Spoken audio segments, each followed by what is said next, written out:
Nasa atin ang linya Yes yung po, una nasa natin linya na po makakausap. natin via Zoom ang ating unang makakausap. Wala pong iba kundi si Manila Representative Rolando Valeriano. Magandang umaga po, Congressman, and welcome po sa Super Maga- Radio DCWB. Magandang umaga po, Nimpa and Isa at sa lahat po ng nanonood at nakikinig. Good Good- morning po. Good Good morning. morning po. Congressman, itong mga nakalipas na araw, nagkaroon ng investigation or ng pagdinig. Halimbawa po yung House Committee on Ways and Means patungkol po dito sa mga nakalipas na pagtaas ng presyo ng mga produktong petrolyo. At kami po mga reporters, pansin-pansin namin talagang yung inis nyo ba sa pagtaas ng presyo ng produktong petrolyo. At yun nga po, nag-file na po kayo ng formal na resolution para paimbestigahan po itong tinatawag na premature na taas presyo ng produktong petrolyo. Para lang po sa kaalaman ng ating mga kababayan, ano po yung gusto nyong tumbukin dito, Congressman? Tama po, kasi kung matatandaan ninyo, sinabi ko nung sa hearing ng Committee on Ways and Means na yung stock nila dumating po yung before the war. So mababa pa yung diesel and gasoline doon. Ang kinatwira sa atin ng oil player tsaka ng DOE, that is a industry kumbaga parang practice nila, industry practice. Be that as it may, alam mo ma'am, in fairness sa gobyerno, gumagawa ng paraan kung paano mapapababa yung presyo at kung paano mapapagduktong-duktong yung problema dumating sa atin. Dahil hindi natin lahat inaasahan yan. Yung taong bayan naman po, nakita ko naman, nagtitipid na ngayon, bagamat ang tangi lamang magagawa ay umangal. Pero ganun pa man, nagkakaisa po tayong lahat na this is a trying times, pero it seems na itong mga oil player natin, parang sinamantala naman nila itong gerang nangyari sa war. According Kong, teka, ayusin lang natin Napuputol yung tayo. kanyang Zoom. Nawala lang po yung audio, Opo, Kong, Congressman. nawala lang yung audio mo. sa Kong. yung bumaba na presyo, pero Mm-mm. Congressman, Kong, pasensya na po, nag-in and out lang Apo, yung nag-in and out lang yung Zoom mo, Kong. Ayusin lang po natin sandali para mas maganda yung inyong pagpapaliwanag sa issue na yan. Ayan, ayusin Anyway, lang siya. mga kapuso nitong nakaraang Sanlinggo, di ba? Double digit yung Oo. itinaas ng Alam mo presyo ba, ng may petrolyo. mga at gasoline ine-expect stations na niya. rin, partner, na yung diesel pumalo na ng higit 100 pesos kada litro. Ayun, oo. Yung din yung pinapoint out na, teka muna, ba't nagtaas ka agad kayo? Yung ibinebenta nyo yung dating imbak. Oo nga. Oo. Parang nung wala pang gera, yun yung pinopoint out ni Congressman na Congressman Tapos magtataas Valeriano. na ulit itong week na to, ine-expect ulit yung pagtataas ng presyo ng petrolyo, lalo na tindi pa yung tension sa Middle East. Binobomba yung mga dumadaan sa Strait of Hormuz na daanan ng mga barko ng petrolyo. Correct. Ito, balikan natin. Congressman Valeriano, opo, yung inyong pinapaliwanag kanina. yeah, okay po. Yan, pasensya na po, medyo nawawala yung signal. Okay Pero na po. by Tuesday po, sa Tuesday po, expected natin, maniwala po kayo, tataas na naman ng by 20 pesos using the same stock na dumating pa nung nakaraang bago pa magkagera. So ang tingin ko po dito, sinasamantala talaga ng mga oil player at dito, pinaparatangan na natin sila. Talagang cartel na ho yung ginagawa nila at pagsasamantala na sa taong bayan. Kaya ako po, nag-file na ako ng resolution last week to investigate itong walang pakundangang pagtaas nila. At the same time, sinisilip ko na rin yung oil deregulation law na baka pwede silipin na, malagyan na ng amyenda at na magkaroon naman ng pangilang gobyerno. I'm about to deliver a privilege speech po, siguro kung hindi bukas sa Tuesday, para i-divulge ko yung nakita kong pang-aabuso nila. At the same time po, at the same time, nakita ko rin na yung mga player ng oil industry mukhang meron pang smuggling na nangyayari pagdating dito. Kaya yan lahat ng yan po dapat imbestigahan na rin ng Kongreso, yung Oversight Committee ng Kongreso, para matapos na rin yan na hindi naman laging parang Pero Congressman, ano ho yung samantala na akala nyo Opo. naman yung gera pagkakitaan pa ng mga oil industry. Congressman, ano po yung observation naman ninyo sa Department of Energy? Yun, In fairness, oo. yung DOE natin, hindi ho ba kumikilos naman, of course, naghahanap ng ibang pwedeng bilhan ng petrolyo dahil tight yung supply sa Middle East. Ang isa pong hakbang nila is pinakikiusapan yung mga oil companies na gawing staggered yung pagtataas ng presyo.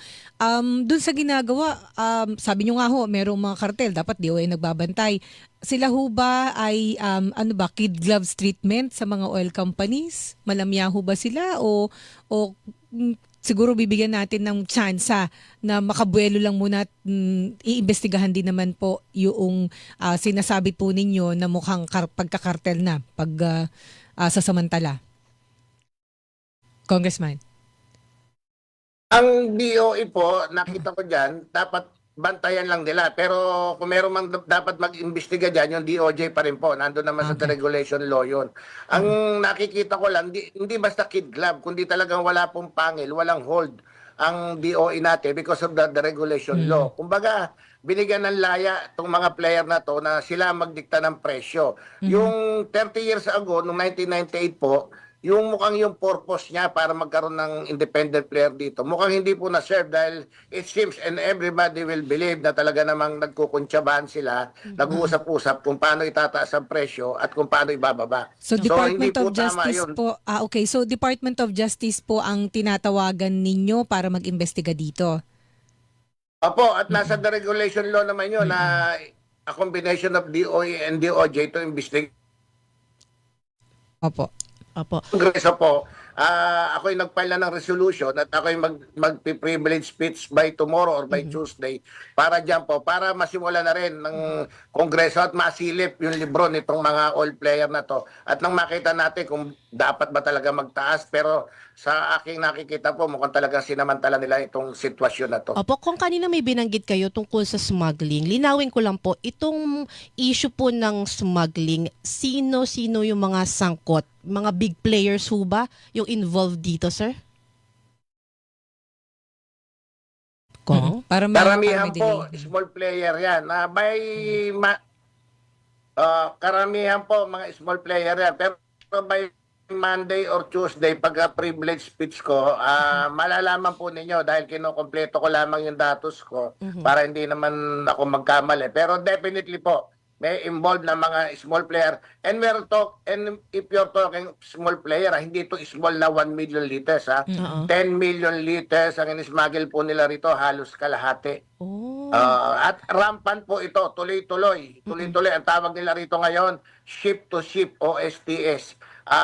In the high seas, hindi naman high seas, mga 3 kilometers away from the port, nagdidiskarga na sila sa maliit na ship. At pag dumating yung international vessel into the port, bawas na yung laman at yun na lang ang nakadeklara. Kaya malaki po ito, malaki to. At kadalasan dyan, nangyayari yan dito sa Davao, Batangas, Bataan at Cagayan de Oro. Sa Lunes or Martes po, pag ini-schedule ko yung privilege speech ko, malalaman po ninyo Naalala ko nun, kung Congressman, gaano kalawak yung smuggling ng langis. May naalala lang ako, Congressman Valeriano Isa. Dun sa mga investigasyon ng Senate, may pinaresenta noon si Senator Ping Lacson na sabi niya doon sa smuggling, hindi naman ganun kahirap. Well, of course, mahirap patunayan sa smuggling mismo. Pero pwede mo nang subaybayin yung smuggling doon sa record sa limbawa ng bansa na binilhan mo ng petrolyo at ikumpara mo sa dumating dito. Hindi nagtutugma. Kung halimbawa binili mo sa US o sa Saudi Tama Arabia, 'di ba? Ganun, Congressman, doon mo lang itatali. Pag hindi nagtugma yun, hahanapin mo na kung nasaan na yung nawawala.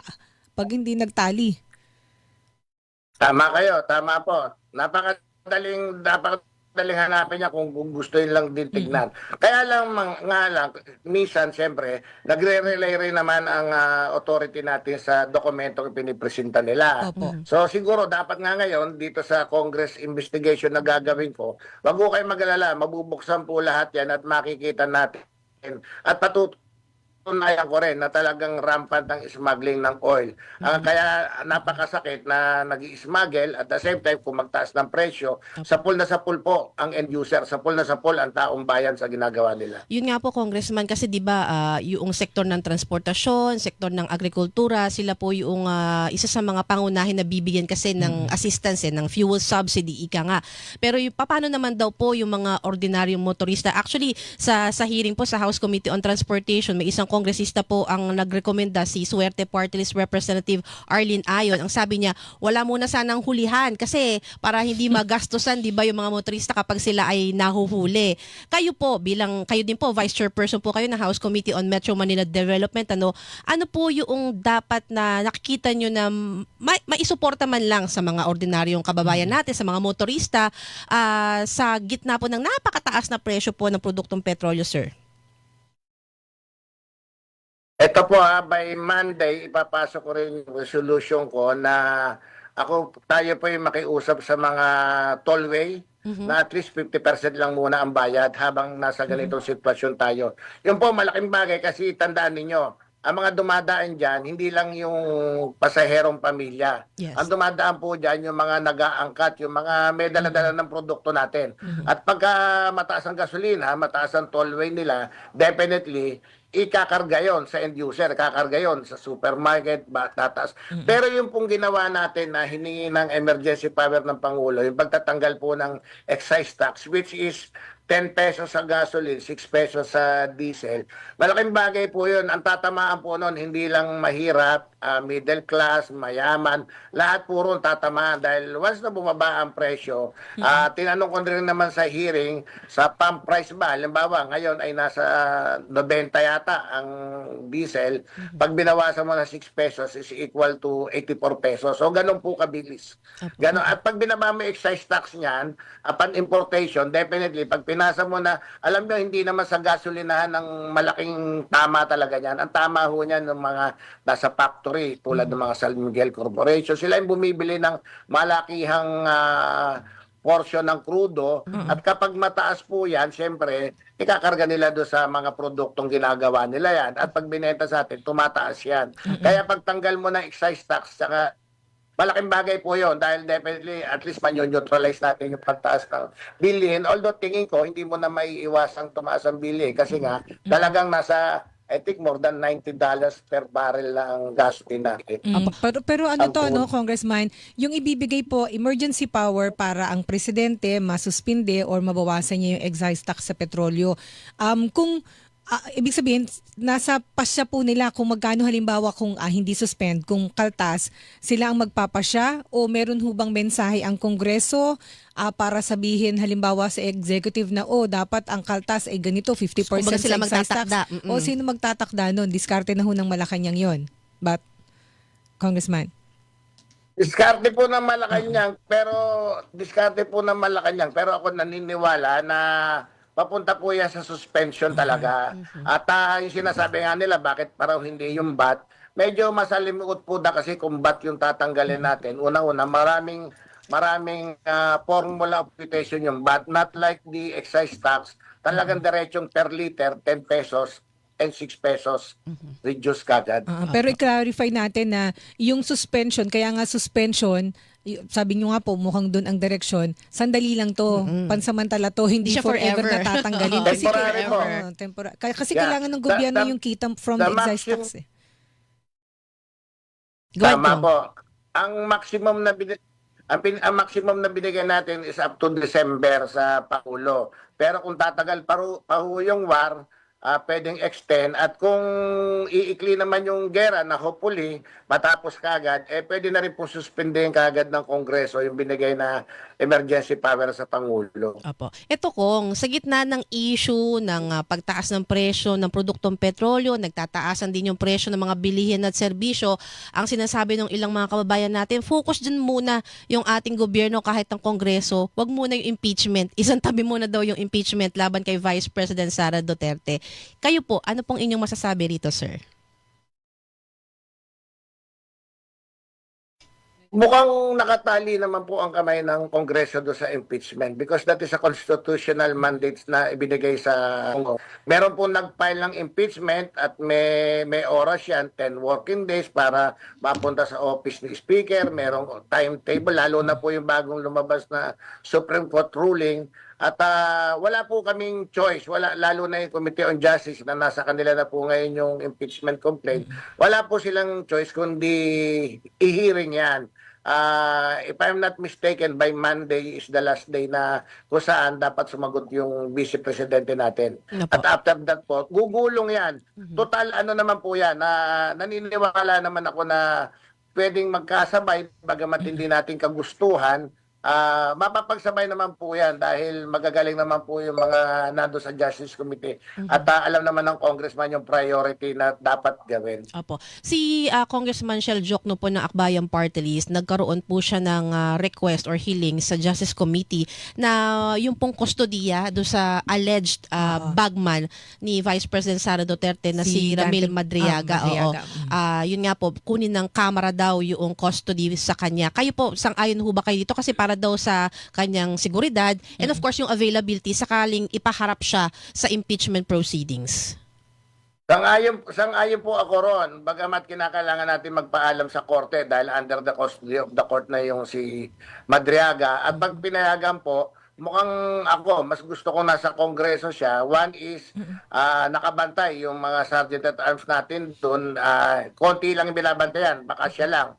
Second, pag nga kailangan po siya sa hearing in a matter of minutes or hour, ando na siya sa hearing, ando na siya sa committee. So sang-ayon po ako roon sa panukala ni Congressman Shell Jokno. Apo. And meron ding lumalabas kasi na balita, Congressman, sana po ma-confirm nyo rin kasi meron sinasabi na may bilang na daw 200 congressmen nga daw po yung susuporta doon sa pagpapa-impeach kay Vice President Sara Duterte once po na maiakyat na sa plenaryo itong usapin po ng impeachment. Meron ko ba kayong nakukuha na ganong impormasyon? Baka chismis pa lamang po yan. Dahil ako naniniwala ako na kapag hiniring na sa Committee on Justice yan, that's the time na makakapag-decide po yung mga congressman natin. Basta ako, ang sinasabi ko lagi, dapat mag-decide ang mga congressman based do sa what is right and what is just. So,